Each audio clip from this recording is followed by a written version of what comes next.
I wanted to show off something really cool I got recently from tinymakesthings.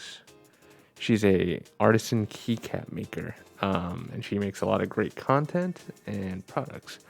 But today, I got myself a Korby.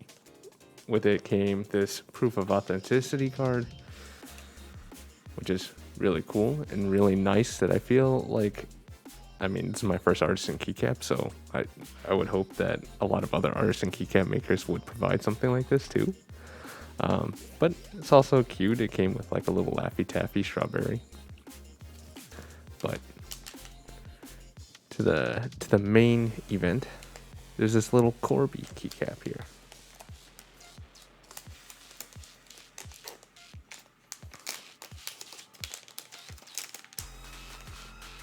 Here it is. It's really tiny, but it's so cute. Honestly, it looks really well made. One of my favorite details is actually in the back. You can kind of see it, but there's like a little heart and then like two T's, which is cool because I feel like a lot of keycaps focus on like the front, but a few times people actually put some effort into making the inside and the back look very clean and very nice, and I think this is a good example of that. This did run me $70, but I would highly recommend that.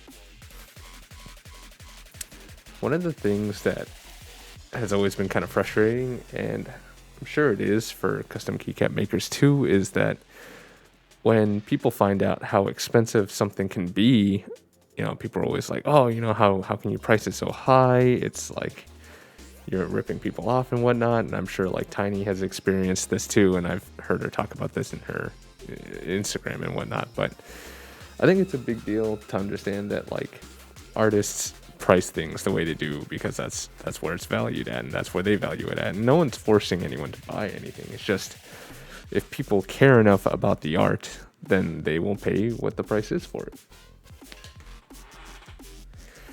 Like for example, the Mona Lisa is like worth a lot, right? But in reality, the product, is just paper and paint. It's ancient, it's old, but at the same time, it's valued higher than what some of the materials are. And people will say the same thing about something like this, like it's plastic and paint, right? But I mean, that's not necessarily true. It's just what people hold value to. So, I don't know. To those people who complain about the price of something like this, it's just think of it as a piece of art. You're collecting it, and it's going to mean a lot. And it's crafted by someone in particular that you can't just get anywhere. So, what I have to say is thanks, Tiny. This is amazing. I love it.